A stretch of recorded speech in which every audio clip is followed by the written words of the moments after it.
Election commission তারা তো বিজেপির দলদাস হয়ে কাজ করছিলেনই, তার সব নতুন নতুন মাত্রা যোগ হচ্ছে তাতে। যত বেশি করে বুঝতে পারছে যে ওরা গোহারা হাতে চলেছে, তত বেশি করে ক্যান্ডিডেটদের, সংগঠকদের, কর্মীদের ডিস্টার্ব করতে। তার সঙ্গে যেটা যোগ হয়েছে, দিল্লির নির্দেশে সিইও মনোজ আগরওয়াল ভোটকে প্রভাবিত করার এতটাই চেষ্টা করছেন, মানে বিজেপি যাতে কোন রকমে 50 পেরোয় আর কি।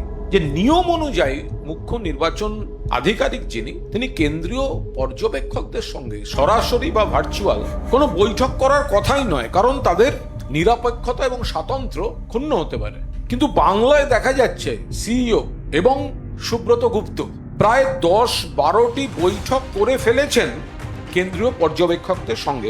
জেলাগুলোর উপর পুরো কন্ট্রোল নিতে হবে, মানে এমন ভাবে বলা হচ্ছে যে অবজারভাররা যেন কার্যত ডিএম বা এসপির ভূমিকাতেই তারাই যেন কাজ করছে। অর্থাৎ যেটুকু যা প্রশাসন ওরা রদবদল করার পরেও আছে, সেটাকে হাইজ্যাক করতে নেমেছে নির্বাচন কমিশন। সেই জন্য কেন্দ্রীয় পর্যবেক্ষকদের উপর চাপ তৈরি করা হচ্ছে, বৈঠক করা হচ্ছে, যেটা করা আইনিভাবে অন্যায়। সে আমাদের কাছে সব তথ্য আছে, সময় এলে পার্টির তরফ থেকে সবটা প্রকাশ করে দেওয়া হবে। কয়েকদিন আগে উত্তরপ্রদেশ ক্যাডারের সিনিয়র অফিসার অনুরাগ যাদব, কোচবিহারের সাধারণ পর্যবেক্ষক, এই বিষয়ে কিন্তু তর্কাতর্কিতে জড়িয়ে পড়েছিলেন।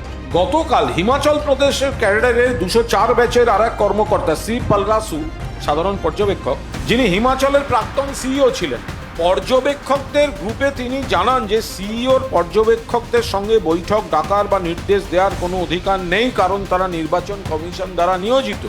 সেন্ট্রাল অবজারভারদের স্বাধীনভাবে কাজ করতে দেওয়া হচ্ছে না, তারা তাদের উপর চাপ তৈরি করছেন। এই প্রবণতা উদ্বেগজনক, আমরা তীব্র নিন্দা করছি।